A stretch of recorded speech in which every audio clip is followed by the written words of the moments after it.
What is up, guys? Today we're going to be talking about some of the best Xiaomi phones for around the $200 price point. So most of these are around 200 bucks and actually under. So let's go ahead and get started. For those asking, yes, I do have the Note 10 Pro coming as well. The Redmi 9 is a awesome phone when I was using it. This phone was super impressive, and the price on this phone makes it just a beast. It's 131 right now on Amazon. I'll have all the links down below. For that price, it's really amazing. It packs great specifications. I still think Xiaomi's making some of the best budget phones out right now. I think even better than Samsung. But this one has, not too flashy of a design. It's got, pretty much your standard plastic design here, but I think it looks really good. It's got, depending on which color you get, it's got a two-tone color design as well.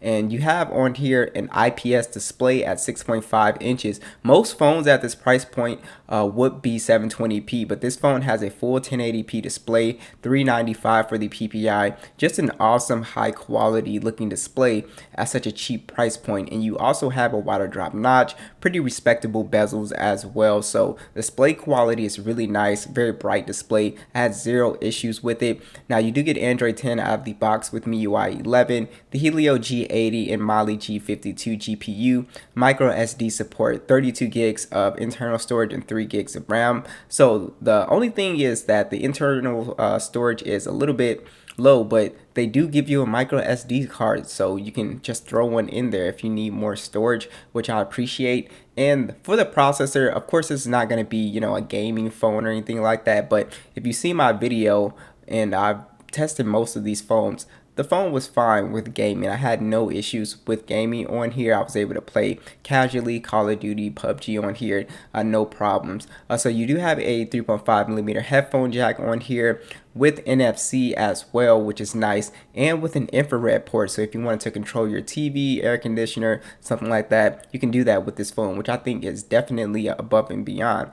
You do have a fingerprint sensor on here, a physical one that works fine on the back. Had no issues with that. I think the best thing about this phone at this price point is the camera. So you have a quad camera set up at 13 megapixels, an 8 megapixel ultra wide, 5 megapixel macro, and a 2 megapixel depth. 1080p video, 8 megapixel selfie, 1080p video, and the cameras, as you can see, are really good. You get some pretty good shots for this price point. I think it's a pretty amazing camera.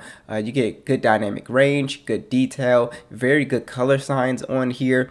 For 130 bucks, I was really impressed with the cameras on this phone. Even if the phone was like at 150, I still think this phone performance wise is still pretty impressive with the cameras. So you do have on here, I guess one of the highlights is that it's got a 5020 milliamp battery with 18-watt fast charging. That's absolutely massive. This phone is really hard to kill in a day, pretty much impossible if you're a light user. So this is just an impressive phone. You can get at least a day and a half, if not 2 days of battery life with this phone. So really nice. Next is the Xiaomi Note 8 Pro. So this phone comes in at around 212 right now, and one of the cool things about this phone is it actually has a pretty nice design. I really like the pearl white color. I think it's the best looking one. But this phone actually has a glass back, plastic sides, and it's got a nice weight to it. And for 212 bucks to get a glass phone is always really nice. So on here you have a 6.5 inch IPS display. It's 1080p, 395 for the PPI. Again, pretty much the same display as the Redmi 9 in terms of quality, brightness. It's a wider drop notch, pretty good bezels on here as well. I had no issue. It's a very vibrant, colorful display for an IPS display. So this is Android 10 with MIUI 12 on here. This phone actually has a pretty decent processor with the Helio G90T and the Mali G76 GPU. So basically, I was able to play games at high settings on this phone still, and you can play Fortnite, Call of Duty. I have a whole gaming test on this phone. You can play them at high settings, which is pretty impressive with this chipset. You also have micro SD support, 64 gigs of internal storage, and 6 gigs of RAM on here. This phone also has the headphone jack on here. You have NFC, and the infrared port is on board as well. So I had zero issues with performance on here. This phone has a pretty loud, it's a single firing speaker, but it has pretty good quality on it as well, which is pretty impressive. And the cameras on here are definitely the highlight with this phone. This phone takes some crispy photos, especially if you turn it to 64 megapixels. So you have that standard lens at 64, 8 megapixel ultra wide, 2 megapixel macro, and also a 2 megapixel depth sensor, 4K video, 20 megapixel selfie. You get really good cameras on this phone, really good detail, good dynamic range. Depth of field is really nice as well with that depth sensor. These cameras are super solid, and again, you can get the most out of here. Is like you get very crispy pictures at 64 megs. So it is a really nice camera, and the front facing camera is also pretty good too as well. So this phone does have respectable battery life. I would say the best on this list. It does have a 4,500 milliamp battery, 18-watt fast charging. The phone usually gets me around 7 hours and 30 minutes of screen on time, which is fine. That's definitely a full day of battery life for sure. So I had no issues with just getting through a day. But if you're expecting like 2 days of battery life, then this phone is just not going to do it. But again, overall, the highlights: excellent cameras, really nice design, and a pretty decently fast processor on here as well. Next is the Redmi Note 8. So this one is kind of in between the Redmi 9 and the Note 8 Pro in terms of the price to spec ratio. So it's kind of like an awkward sort of situation here, and it's for a really specific type of person. So the phone comes in at $170. With this phone, you actually do get a glass back and plastic frame, so it does have that premium feel to it, which is really nice. So you're not getting that cheap plastic feel. You do have a 6.3-inch IPS display at 1080p, 409 for the PPI. Nothing was wrong with this display at all. I had no issues. It was fairly bright. Like I said, 1080p looks really good. Good PPI on here. Very sharp. Water drop notch display, respectable bezels on here. You do have Android 10 with the MIUI 12, Adreno 610 on here with the Snapdragon 665. So the phone was definitely fast. I wouldn't say it wasn't faster than the Note 8 Pro when it came to just performance in general, I would notice. But it is definitely a device that you can casually game on, no problem. It can handle MIUI fine, so I didn't have any issues with performance wise. It's just not going to be as fast as that Note 8 Pro, of course, but you do have micro SD support, 32 gigs of internal storage, so it's a little low, but you do get micro SD support and 3 gigs of RAM on here as well. This phone does have a 3.5mm jack, but this phone does not have NFC, so if you're somebody that uses that for your mobile payments, then you're not going to have that on here. But the infrared port is still on here, which is really nice. You do have your fingerprint scanner on here, and that works fine. I had no issues with that. It's a physical one, very fast. And also, the phone has very good cameras. So you have a quad camera setup. It's a 48 megapixel standard, 8 megapixel ultra wide, 2 megapixel macro, and a 2 megapixel depth, 4K video with a 13 megapixel selfie that shoots in 1080p. As you can see for yourself, it takes some really nice looking photos, good dynamic range, pretty good color on here as well. The macro and depth sensor are okay. I wish they were at least 5 megapixels because I think it would just produce much better shots, but the cameras are okay. You can see from the photos yourself. They are pretty respectable cameras on here, and battery life is just okay on here. It's not anything too crazy. It's a 4,000 milliamp battery with 18-watt fast charging. I was able to get through a full day of use with this phone, so this is a good pickup. It's a little cheaper than the Note 8 Pro, but you don't get that plastic feel with the Redmi 9, so this could be a good option to check out. Next is the Redmi Note 9S. This is a really nice phone. So this one has, again, the glass back on here, plastic frame. It actually has a water repellent coating, but that doesn't mean that you can submerge it in water. It's still gonna break. It's just for like light rain splashes and stuff like that. This one has a massive 6.67-inch display. It's an IPS HDR10 display, 1080p, 395 for the PPI.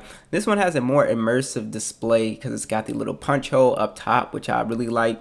I love it over the water drop notch, so it gives off that more immersive experience as well. And the display is really nice, respectable bezels again on this phone, so no issues with the display. So you do have Android 11 on this guy with MIUI 12, so that update was already pushed out for this model. And you have the Snapdragon 720G with the Adreno 618.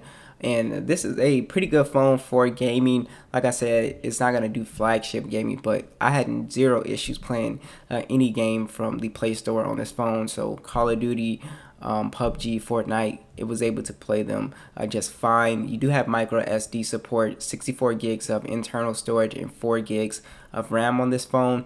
You also get a 3.5mm jack.